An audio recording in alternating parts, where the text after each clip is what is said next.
Good evening, everybody.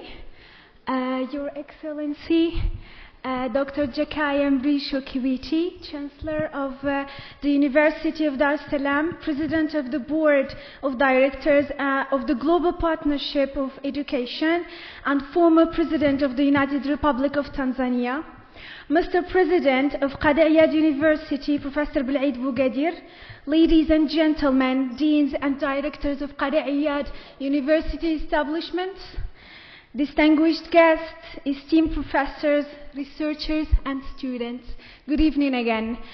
It is my great honor to welcome you to this new conference of the tribunes of Marrakech held under the theme African Integration. I am delighted to see such distinguished audience united by one vision that brings us all together and reminds us of our shared responsibility to a stronger and more unified Africa. I am honored to welcome His Excellency Dr. Jakaya Mrisho Kikwete. As a distinguished African statesman, he has served his country in the military, and held the key ministerial positions and played a major role in regional and continental leadership as President of the African Union and other regional organizations. Your Excellency, we are deeply honored by your presence and grateful for your inspiring commitments to the ideals of our Africa, cooperation and sustainable development. I also wish to exceptionally and warmly welcome the President of Qadiyat University, Professor Bil'id Bougadir, whose leadership and vision made this gathering possible. As moderator of this event, it will be my role to facilitate today's exchange and ensure constructive discussion that benefits from the diversity of experiences and perspectives presented here. I will also have the pleasure to provide translation services from Arabic into English, English into Arabic in both directions, so that everybody can feel engaged and comfortable in our discussion.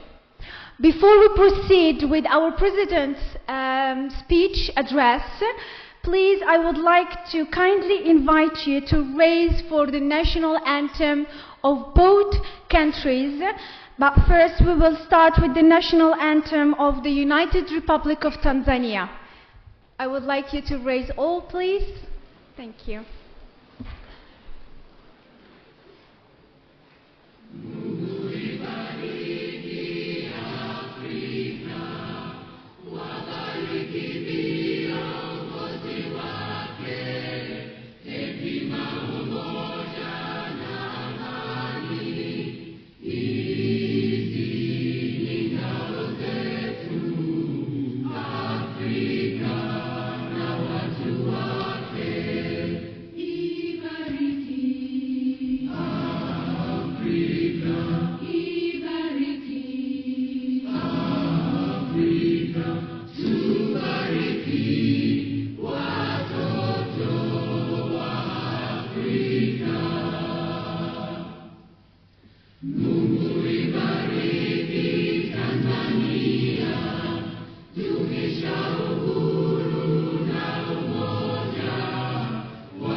Now we will move to the national anthem of the Kingdom of Morocco.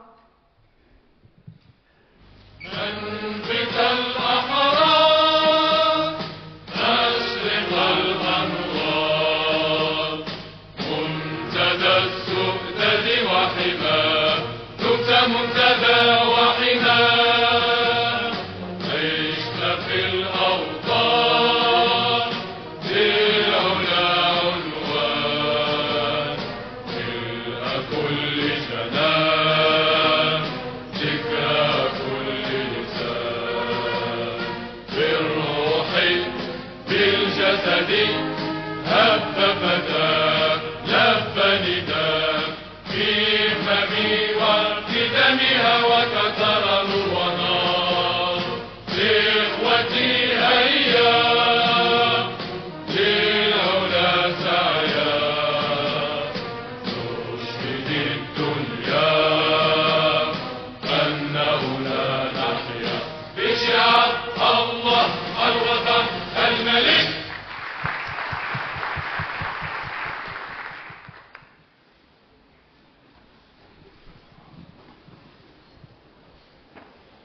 Ladies and gentlemen, to officially open this great event, it is now my great honor and privilege to invite the President of Qadi University to deliver his opening speech.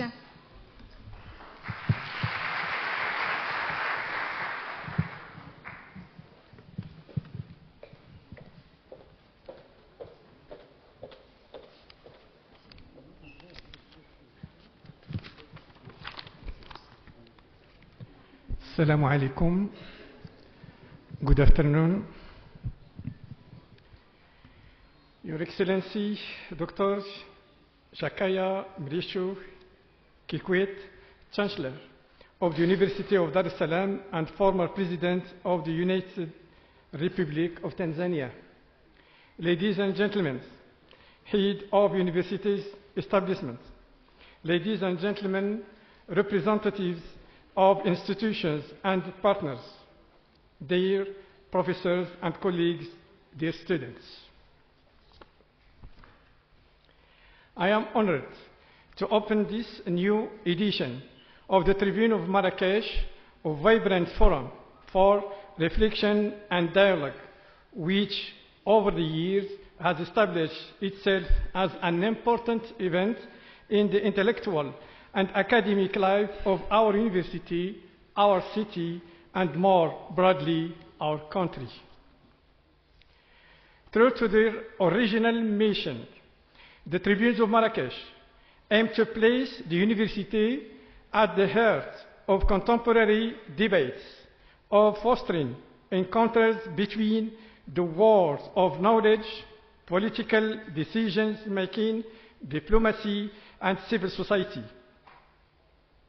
They constitute a reference framework for the analysis and understanding of regional and international dynamics that shape our shared future. Since their inception, the Tribunes of Marrakech have had the honor of welcoming eminent national and international figures who have left a mark on the scientific, intellectual, political, and institutional spheres.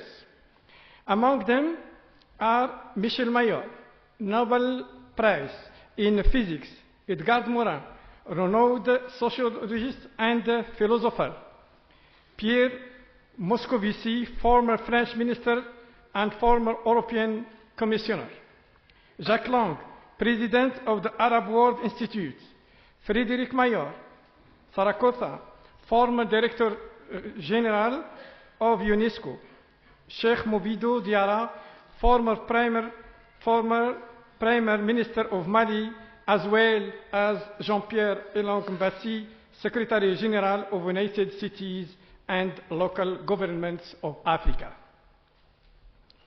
This dynamic of reflection is fully in line with the enlightened vision of His Majesty King Mohammed VI, may God assist him, who has consistently placed openness toward the African continent, South-South cooperation, and inter-African solidarity at the heart of the orientations of the Kingdom of Morocco.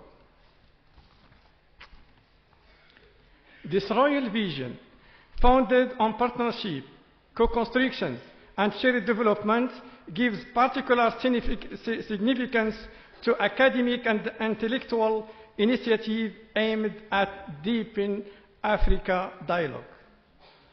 It also finds a strong symbolic resonance in the current context, marked by the organization in Morocco of the Africa Cup of Nations, a unifying continental event that once again illustrates the kingdom's deep African roots and its constant commitment to the unity and development of the continent. It is within this meaningful dynamic that we have today the immense honor of welcoming His Excellency Dr. Jakaya Mrisho Kikwete, an eminent African personality whose experiential career commands respect and admiration.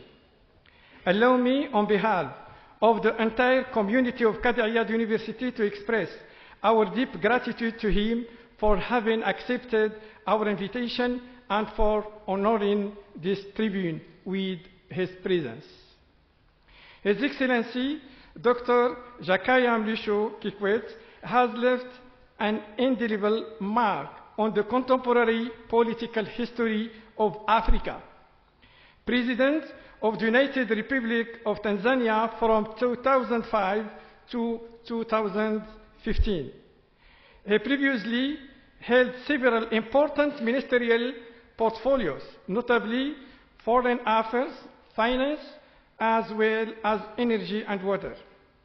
His commitment to regional cooperation led him to assume major continental responsibilities, including the presidency of the African Union, the East African Community, and the Southern Africa Development Community. Beyond his political functions, President Kikwete has distinguished himself through his unwavering commitment to human development, particularly in the fields of education, health, and social inclusion. His work within numerous international and African bodies reflects a profoundly humanistic vision of development and a strong conviction that African integration constitutes an important level for addressing the economic, social, and geopolitical challenges facing the continent. Today's conference, held under the theme African Integration, is of particular importance in a global context marked by profound geopolitical and economic transformations.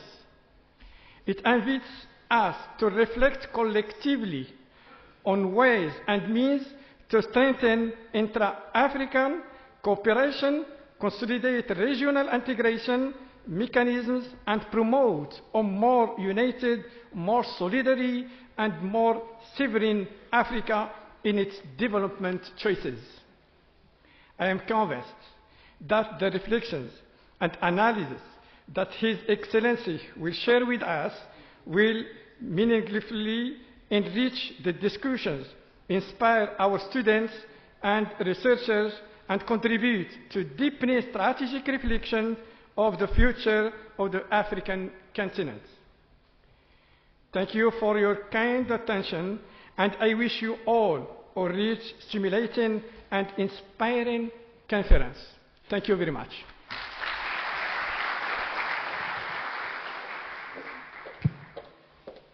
Thank you so much, Mr. President, for this inspiring speech, which clearly highlighted the strategic vision of Qadi Iyad University as an open, inclusive, and forward-looking institution. We again appreciate your strong commitment to strengthening cooperation with African countries, which reflects the university's dedication to academic excellence, knowledge sharing, and sustainable development across the continent. Please accept our sincere gratefulness for your leadership and for setting the tone for this conference. Now, ladies and gentlemen, I would like to, it is my great honor and privilege to invite His Excellency Dr. Jakaya Mrisho Kikwete, Chancellor of the University of Dar es Salam and former President of the United Republic of Tanzania, to deliver his keynote address. Thank you so much.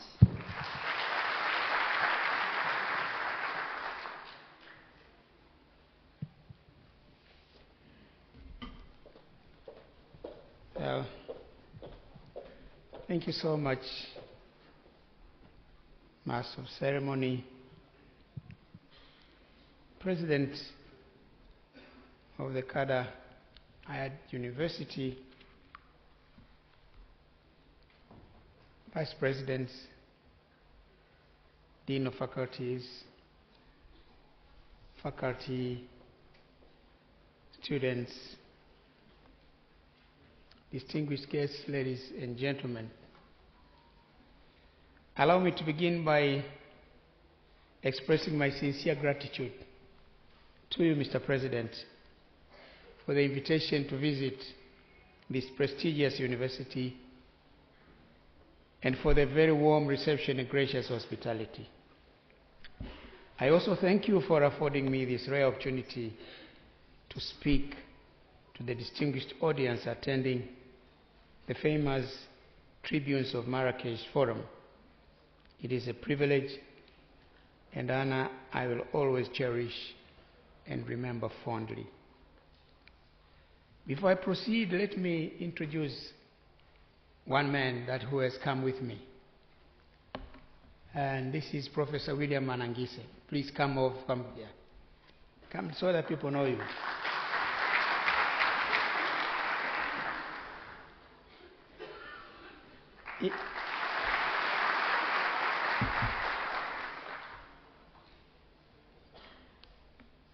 Professor Manangise is the Vice Chancellor of the University of Dar es Salaam. But in our structure, as Chancellor, you have virtually nothing to do. Very little. He is the one who is the university, actually.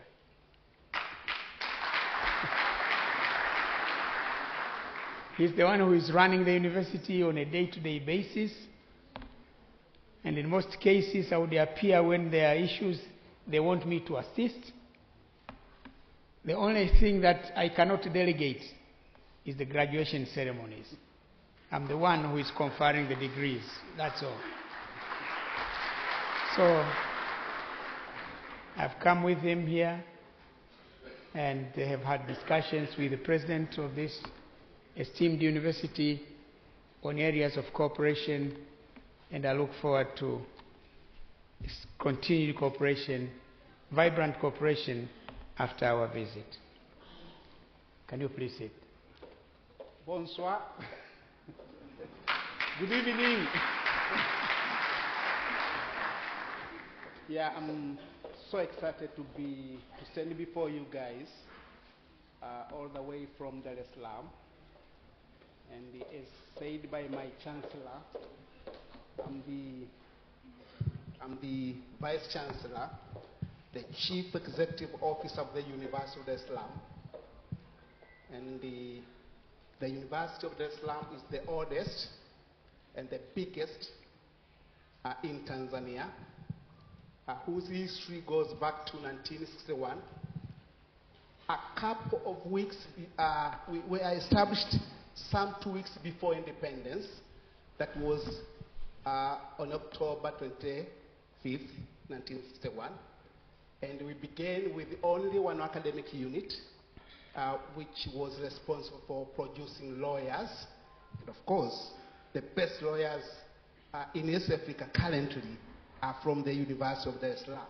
And when we started in 1961, we were part of the University of London, along with the 2 other campuses, Nairobi in Kenya and the Makerere University in Uganda.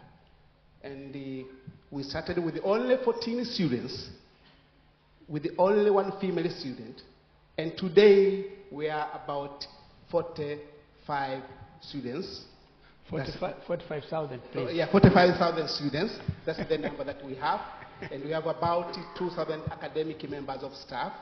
And we are very proud of being the producers of political leaders in Tanzania, and the economists, and the other members who used to serve the government and the public in general. So we are happy, and I'm here on only one mission, that is academic.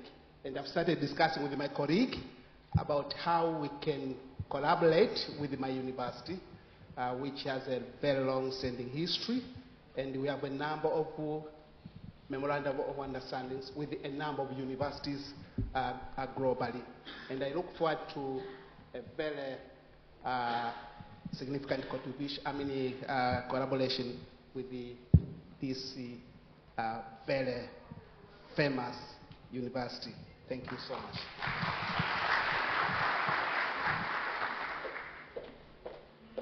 I'm a graduate of the University of Dar es Salaam. Mr. President, Mr. President, I was asked to speak either on African integration or human resource development. I have chosen to speak about African integration. I would like to invite you to reflect with me on the journey the African integration has traveled from the moment the promises were formally articulated in the Charter of the Organization of African Unity in May 1963 and in the Abuja Treaty of June 1991. Africa is still striving to turn the promises into lived reality, although visible progress has been made. Ladies and gentlemen, when we talk about African integration agenda, we should bear in mind that we are actually talking about two factors. On the one hand, we are talking about political integration, and on the other, we are talking about economic integration. Each has its unique characteristics, its unique pursuits and pathways, although at some point they may converge, relate, or reinforce one another. Hopefully, that will be the time when the consolidation and consummation of the African integration process will be witnessed. Ladies and gentlemen, advancement and consolidation of the unity and cooperation in Africa have been long-standing desires and aspirations of African leaders and peoples. It worked well for them during the struggle for independence and liberation, and it has also worked well in the post-independence and liberation period, also during national reconstruction. These are the foundations of political integration within nations, between nations, and at the continental level.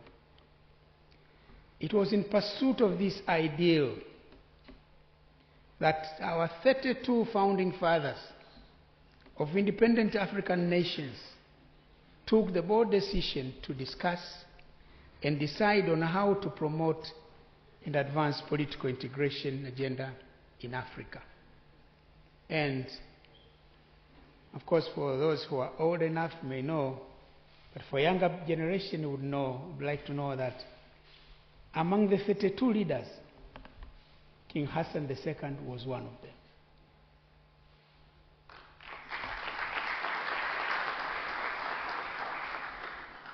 He was one of the 32 African founding leaders of the Organization of African Unity. The outcome of their deliberations was the signing of the Charter of the Organization of Community on May 25, 1963 in Addis Ababa. The Charter created the Organization of African Unity with its headquarters in Addis Ababa. The OAU successfully fulfilled the task on decolonization and ending apartheid. In fact, it was completed a decade before it was transformed into the African Union in 1999. The tasks of promoting unity and solidarity among African states and that of improving living standards of the people and economic cooperation have been ongoing before the transformation. But work is still ongoing under the auspices of the African Union. What remains conspicuously outstanding is the political agenda, in the political integration agenda, is continental unity. The attainment of the lofty and ambitious, the noble ambition of creating the United States of Africa. The 32 leaders are the ones who conceived the idea of knocking down the borders in Africa and creating one big nation, the United States of Africa. So this is the only one that is remaining outstanding. Present-day African leaders agree with the founding leaders on the desirability of continental unity.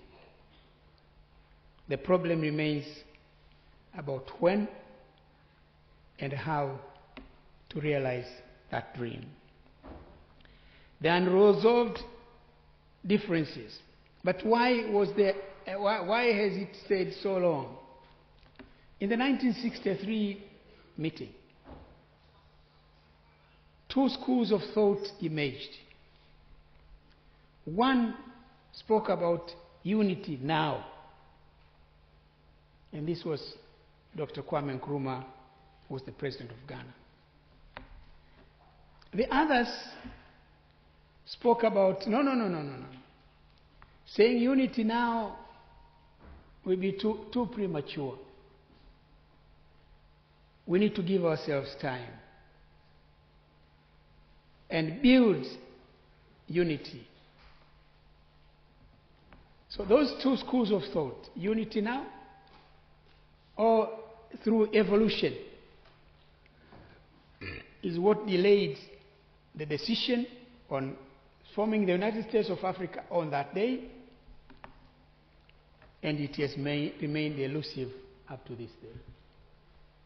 So every time we keep on reminding ourselves, unity now. The late Muammar Gaddafi was very pushy. He tried to push for realization of that dream. But again, he said, no. We have to develop slow, build bridges before we can come to all the borders are disappearing, and we have only one strong, powerful nation, the United States of Africa. But those who are saying it should be a gradual process, we are saying, let us focus on building regional economic communities. And when these regional economic communities develop at a certain point, then they will be the building blocks for the United States of Africa. So the question has been, how far have we come with the regional economic building?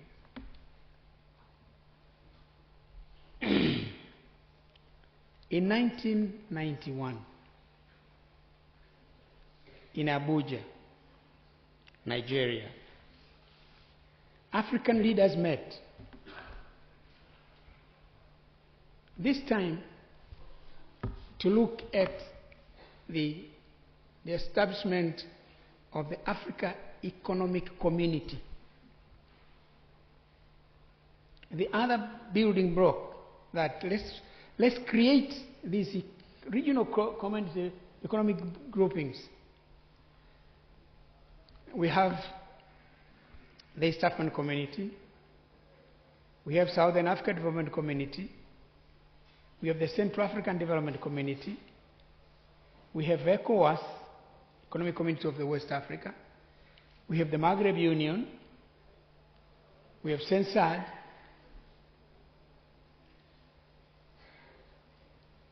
so the idea is let this grow, and at some point they will merge. And through that merger, Africa will have merged.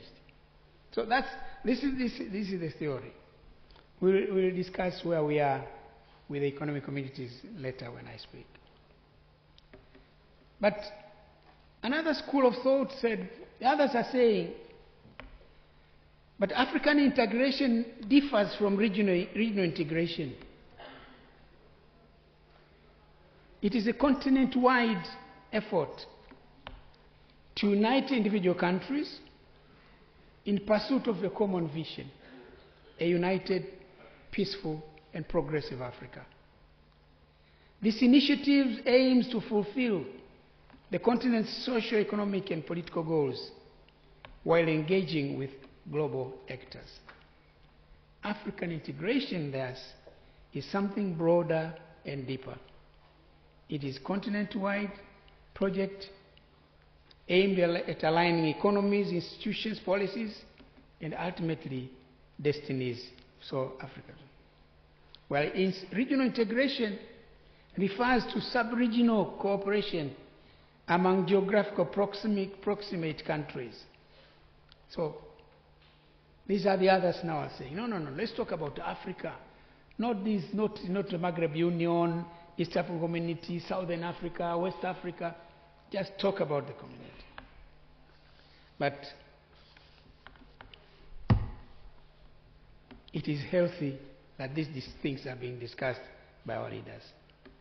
I happen to have been one of the leaders, and in fact, when I was chairman of the African Union, I handed over to Muammar Gaddafi. He took over the chairmanship. He was the one who was saying, let's unite today. Let's create one army, one central bank, one everything. The others were saying, no, please. And you know, he was very aggressive, very forceful.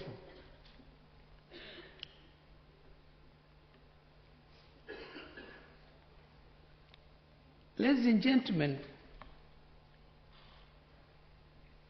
to sharpen this distinction, let us look for a four-level journey. One that begins with the level of the nation and culminates in Africa's collective standing. We often hear the English words say, adage, charity begins at home. The same logic applies to the initial level of integration. Initiatives for widening and deepening integration schemes, be they at regional or continental level, must begin within the individual states. Countries must know that if we are joining this regional economic grouping,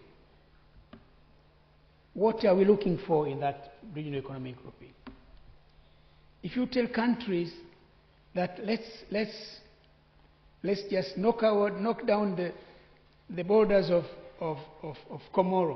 Morocco, the borders of Tanzania,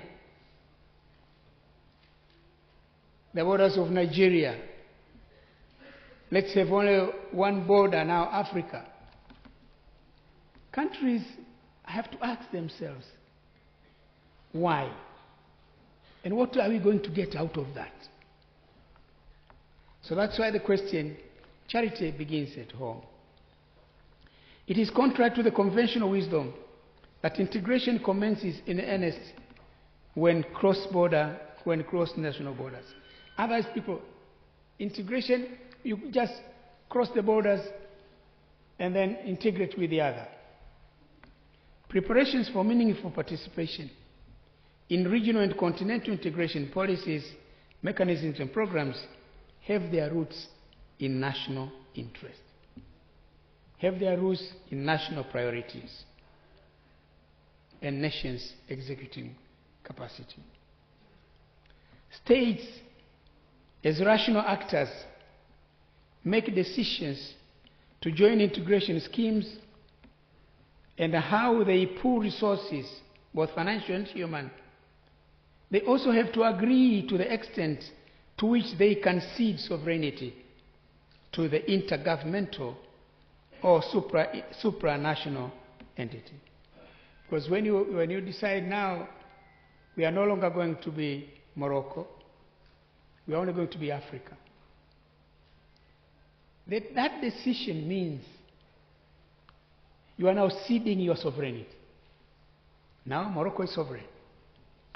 But when we have the United States of Africa, that United States of Africa becomes sovereign. That decision is a national decision. It has to be taken to the people have to say, no, I think it is better to be the United States of Africa than to continue to be the Kingdom of Morocco. They also have to agree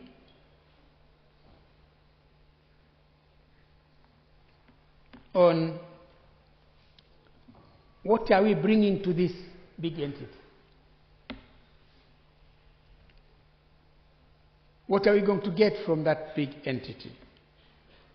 Recalling the famous African idiom, who pays the piper calls the tune, it is in fact states' behavior expressed through their respective foreign policies which determines the pace, efficacy, and extent of integration initiatives. States know better whether their participation in the various integration arrangements in norm-driven, interest-driven, or rather symbolic-driven. Some countries have recorded relative success in aligning national reforms with regional and continental goals. They demonstrate a simple truth that no country can integrate externally what it cannot organize internally. You get my point? You don't integrate externally what you can't organize internally. Because it is this thing internally that drives you, that because of this, if I join the bigger entity, I'm going to benefit more than if I remain alone. Ladies and gentlemen, Africa's regions, the second level is the regional integration. Africa's regions are where integration moved from vision to practice. As I said, we have the East African Community, Maghreb Union, ECOWAS, SADC, there is COMESA.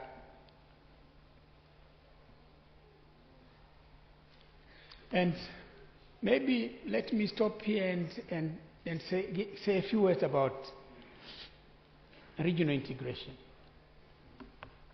First, there are two words which people confuse. There's regional cooperation and regional integration.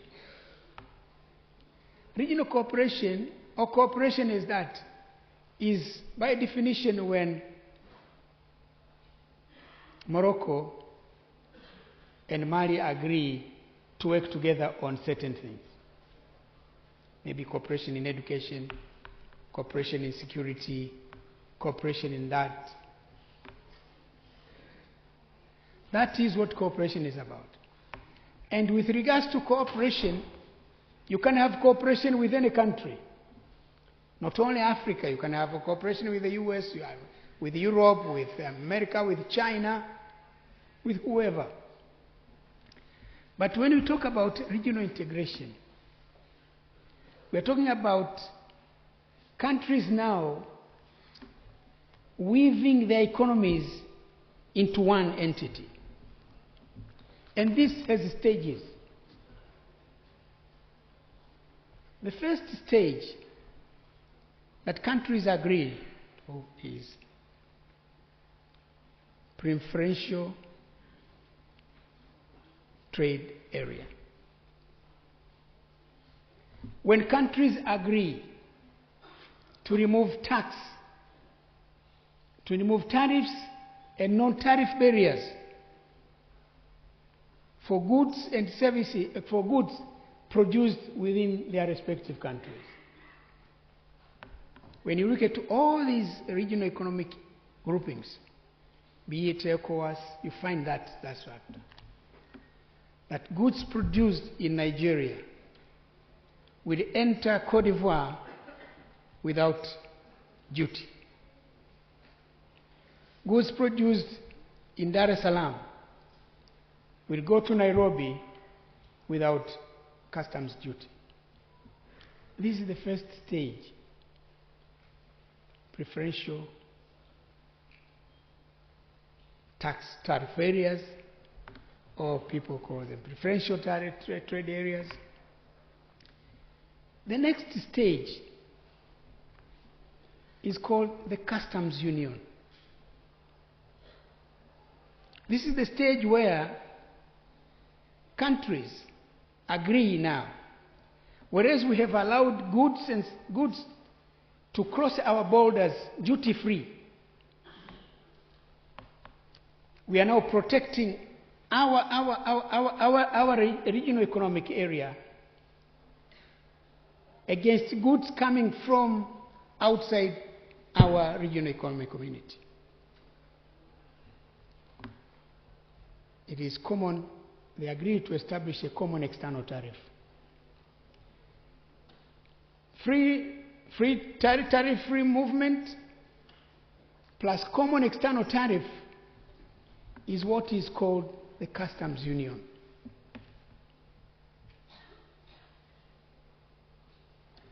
I hope you get me. This is what you'll find.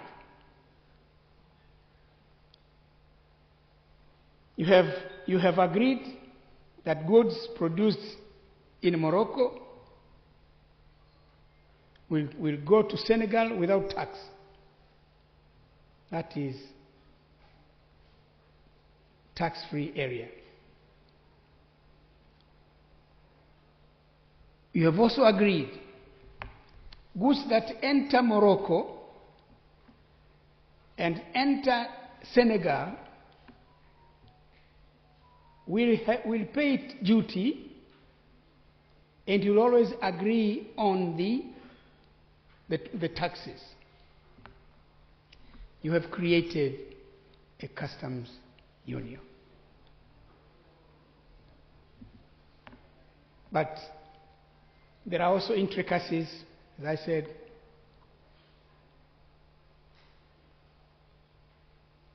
When it is goods moving from one country to another in the regional economic grouping, there is what we call the rule of origin. You have to satisfy that those goods actually have been produced in Tanzania. It is not importing goods from China, assemble them, and then call them made in Tanzania, and export that to Kenya. That's why you find in all these regional economic groupings, in the customs union, there is this aspect called rule of origin. You have to prove that you produce those goods. It's not getting goods from somewhere, rebag, just put a label made in Tanzania, and expect those goods to cross into Uganda, and then cross there duty-free. No, that is what they call trade diversion. That one will not be allowed. So this is another aspect. So we talked about the preferential tariff area. Common external tariff creates the customs union. The third stage you'll find in all these regional economic groupings is the common market. So the common market is a stage where it is the customs union, which is non-tariff movement of goods, common external tariff, but then in the customs union is free movement of people,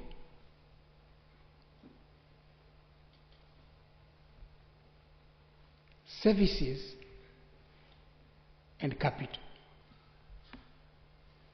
But also in the free movement of people is now the allowing people right of crossing freely, right of relocation and settlement.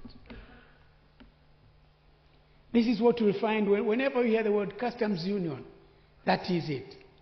First, there will be free movement of goods produced within the region. Second, there is going to be a common external tariff.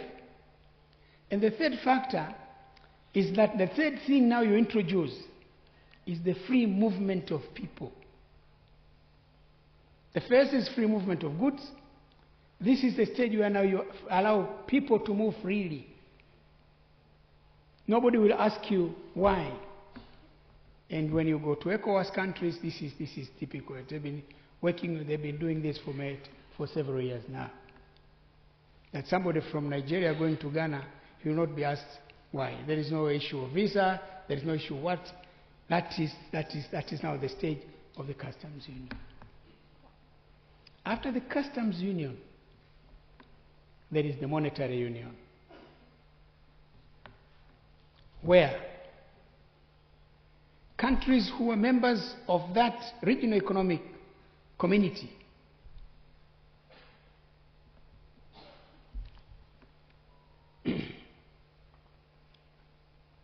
in the first stages you harmonize policies, but in this stage you have common fiscal and monetary policies.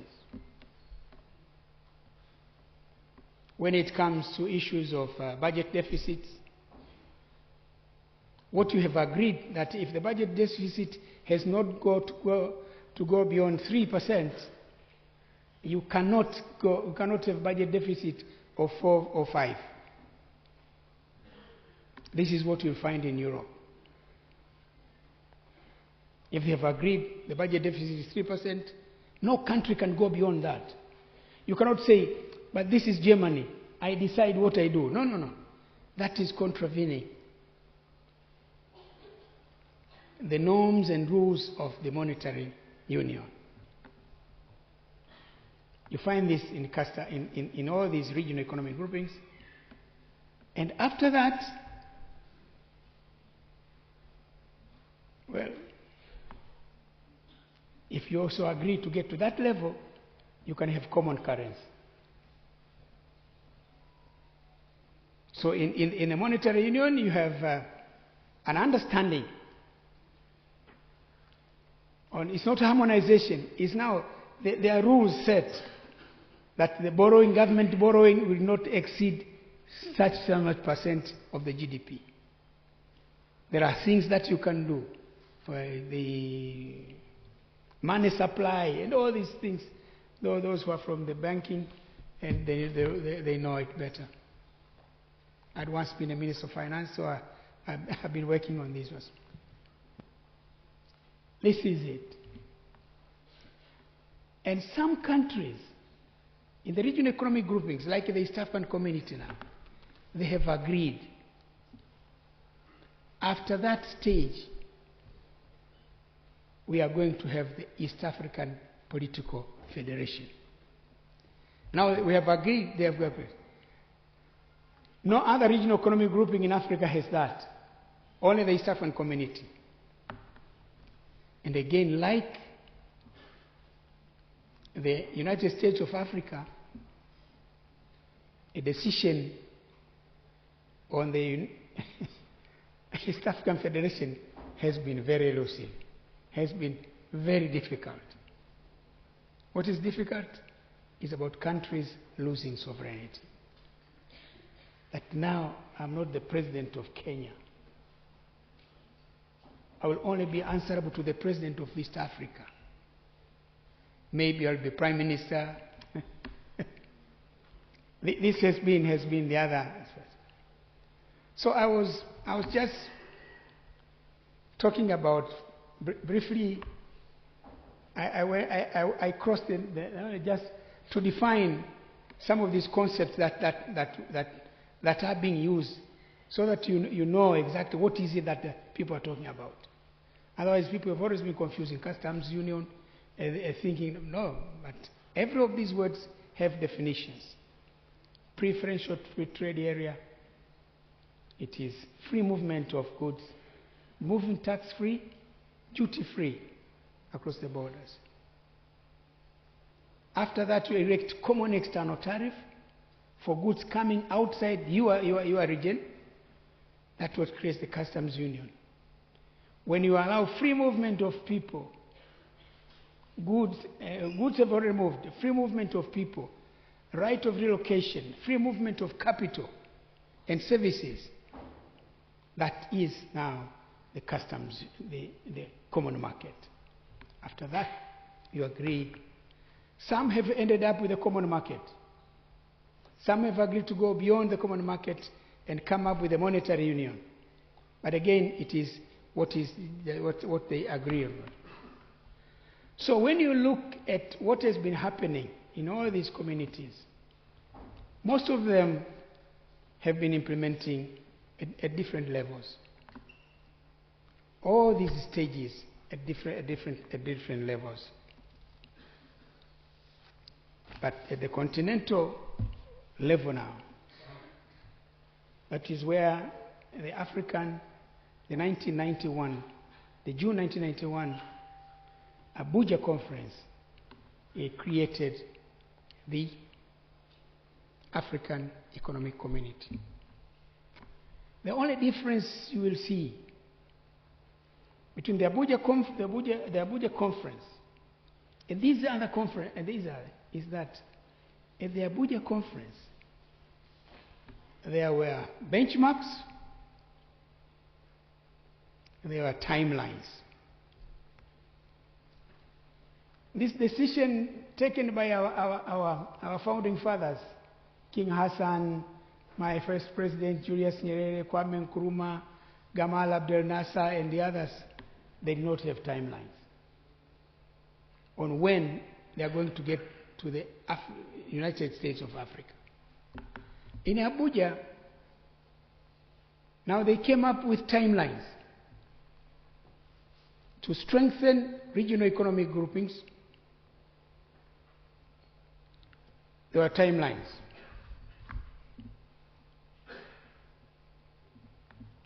I think the last stage was 2007.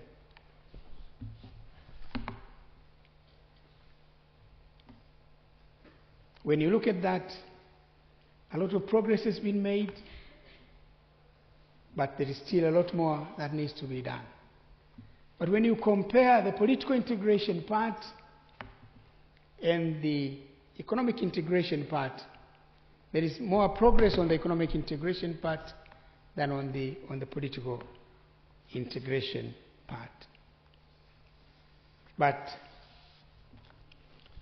on the Abuja conference, what now has come out of that is the decision to establish the Africa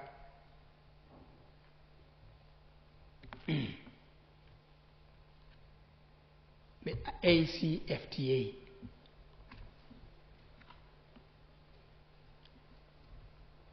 And this has been a game changer. It is about trade. The African Continental Free Trade Area is about trade. Again, they talk about, now they're looking at it, the other one has been looking at the regional level. Now it's at the continental level, that what is going on in the regional economic communities should also happen at the continental level. That African countries should agree that goods produced in Africa should cross the borders duty-free. That is the African Continental Free Trade Area. This was the decision taken, the African Union. Fortunately, in 2025, 48 of the 55 AU member states had ratified.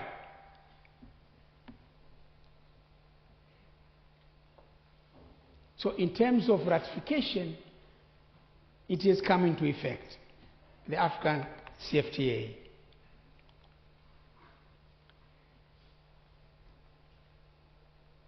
Now is how do we see the practical implementation of countries now opening up? That is an area where it is work in progress. Of course, 8 pilot countries,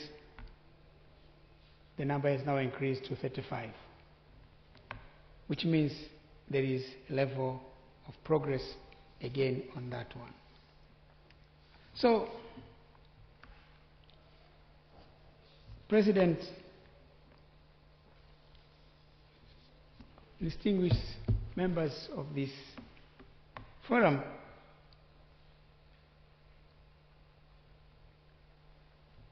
we are making progress.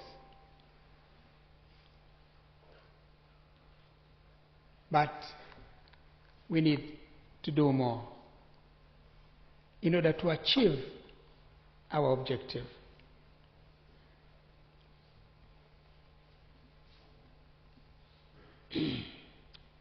I'm saying we do more, but significant work remains to fully implement other. So, to cap it all, where political integration at the continental level, political cooperation remains the most advanced aspect of it. It's only cooperation, but the integration part, where now Africa is sitting down seriously to discuss the establishment of the Africa, the United States of Africa, this is what remains outstanding. On economic integration, progress has been made at the regional level, but implementing the objectives of the African Continental Free Trade Area, doing the reforms is an area where we also need to do more. Of course, we also need to do more about infrastructure. Because if you talk about trade, and Africa is one of those countries that communication has been very difficult. That's why in Africa we have the PIDA, Program of Infrastructure Development, NEPAD, to develop infrastructure so that people can travel. It's not easy to travel on the African continent. For me to come here, I've got to go to Dubai, come here. Or go to Addis Ababa, and then from Addis Ababa, I'm not sure if there is the Addis Ababa Ethiopia Airlines lands here. Or you have to go to France, get a plane to get here. So you can see, these are some of those challenges. We have to address the infrastructure challenges we have. If we have to do trade amongst ourselves, people have got to move. Infrastructure is a critical part. Air transport is a challenge. Road transport remains a challenge. Well, I'm speaking to the young people here, and we will now leave this in your hands. You are the future leaders. You are leaders now. You have to take over the mantle and advance this agenda. So that's the integration part.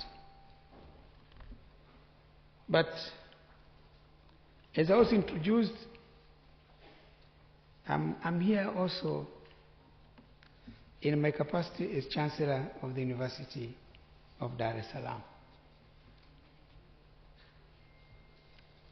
After I retired from office in 2015, my successor, President John Magufuli, who is late now, appointed me to be Chancellor of the University of Dar es Salaam. Well, I was at the university, a student there, undergraduate 1972 to 1975. When I was president, I was involved with the development of the university. But then when I became chancellor, then I had to look after the university. So I've been working closely with with Professor Nangise and his predecessor, Professor Mukandala, to see the university advance and grow. But we need to take note of the fact that these elements and other protocols, strategic plans, standing operational rules, financial and institutional arrangements that sustain integration in Africa, universities are expected to contribute. Sit down, discuss them. Invite personalities to come here. For example, invite the CEO of AFCFTA. Has he come here? Yeah, invite him to come and tell you and discuss with you what are they doing to promote trade in Africa. What are the obstacles? What are the challenges? How do we get there? Because when we open up the African continent for trade and investment, growth will emerge. When the economies grow, poverty, people's incomes will increase. Poverty will be reduced. At the end of the day, the whole aspiration of His Majesty King Hassan and his founding fathers of creating an organization that is going to increase the living standards of the people of the continent, because it was the number 2 thing they said is objective. Increase the living standards, improve the living standards of the people of the African continent, and they promote economic cooperation. How do we fulfill that ambition? So I think I'm just provoking thinking and discussion. It may not work today, but sit down, look at this, at what is going on. It creates a lot of opportunity. If today, if you produce in Morocco, it is for the whole continent. Unfortunately, trade, inter-African trade is only 6%. Intra-African trade is only 6% of the global trade that Africa is doing.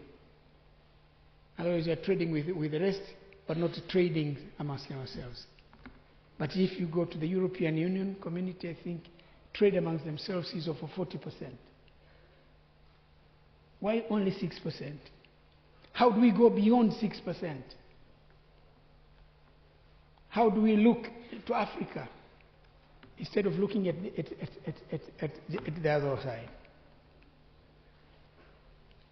So my appeal to you, my challenge to you as academic institutions, as I do this at the University of Dar es Salaam. But the other thing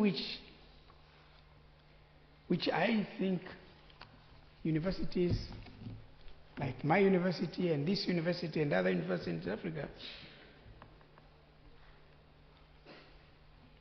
we must join the digital world. Africa has been left out. And with AI, we are only at Ask Chat. Chat AI. So go there and ask, who is Jakaya Kikwete? They will pretend he is born 1950 and so on. He's now 76 years old and so on. He has so many children. He has a wife.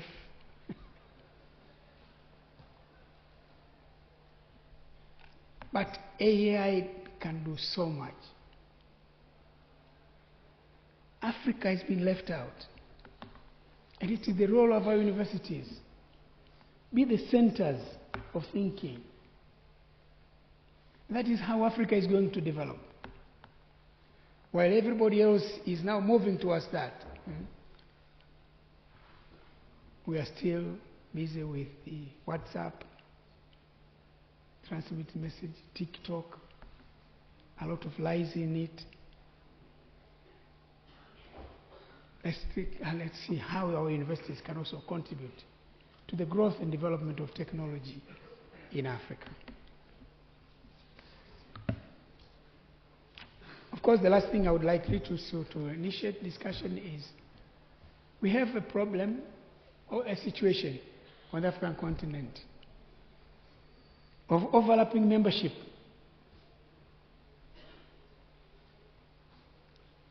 This is very particular in our part. Tanzania is a member of the East African Community.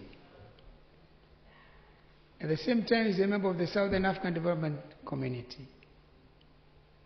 Kenya is a member of the East African Community, member of COMESA, member of IGAD, Uganda the same, and so on.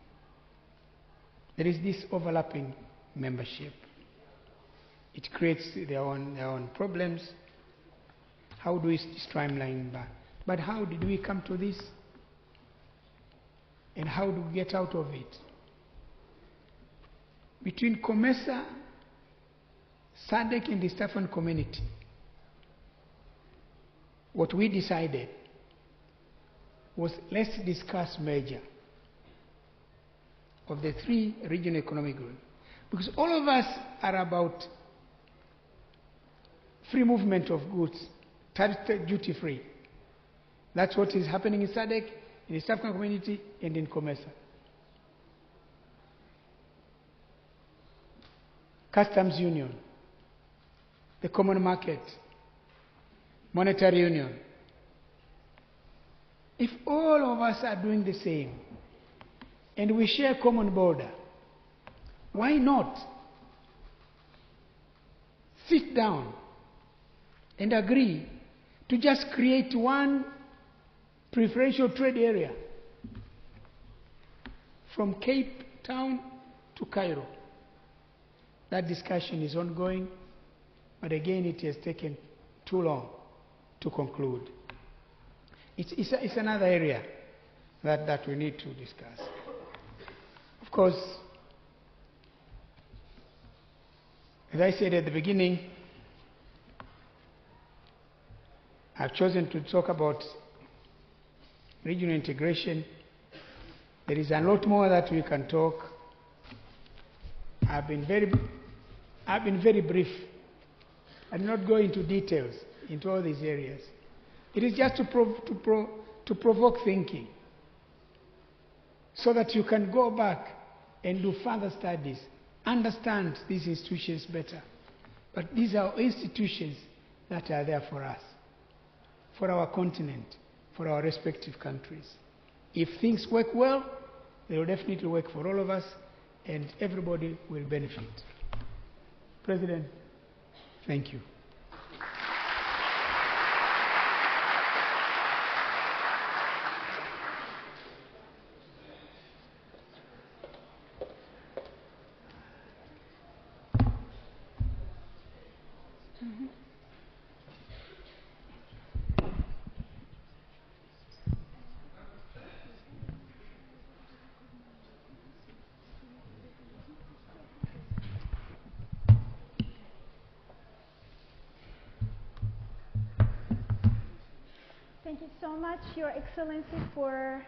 Thank you so much, Your Excellency, for this inspiring speech, filled with motivation and strive to a great Africa and the United States of Africa, where prosperity, peace, greatness, and amazing diplomacy resides.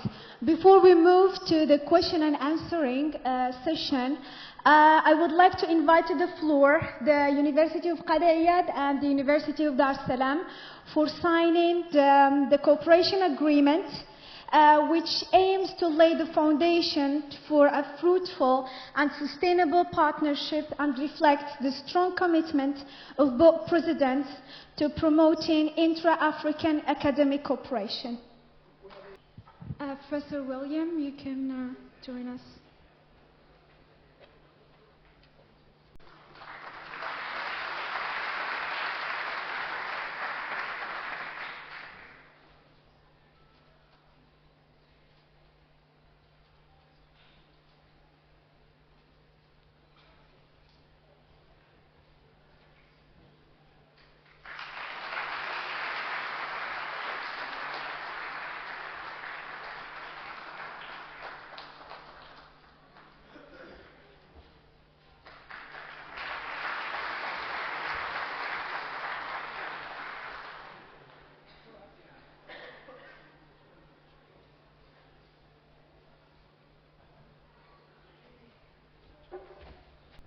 Before moving to the question and answering session, Professor, we have some gifts for you.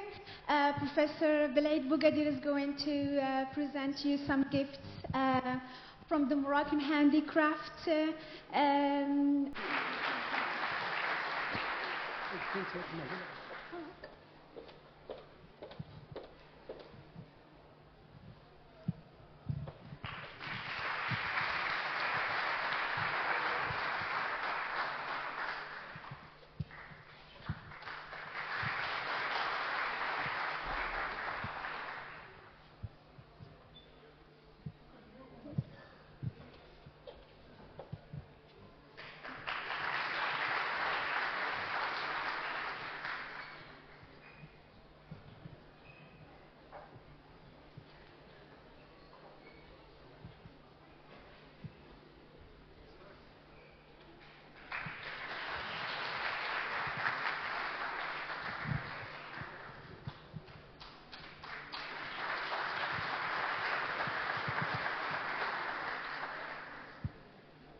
We have also Professor Ghali from the Faculty of Law, Economic and Social Sciences.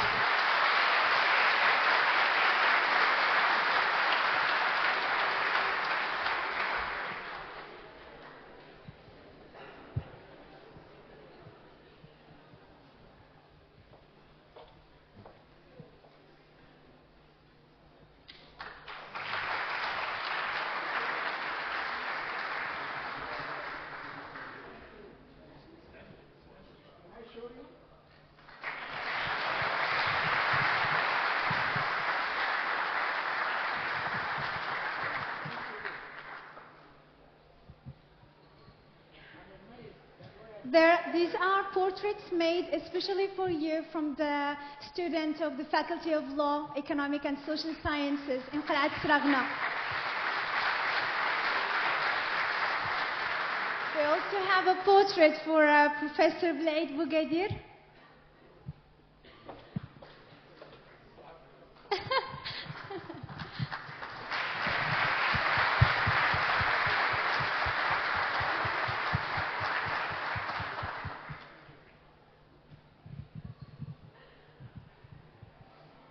We have more gifts for you. Please.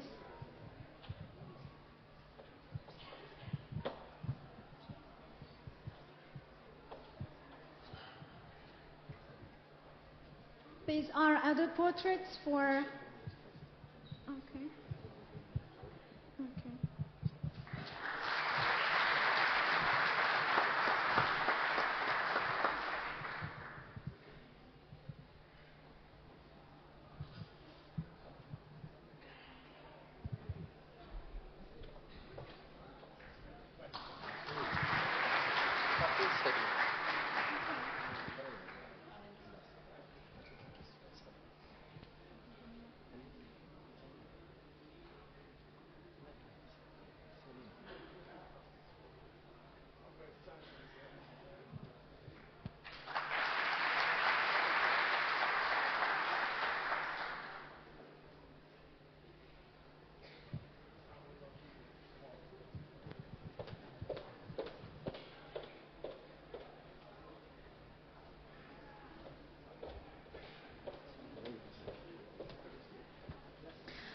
Thank you so much, Professor.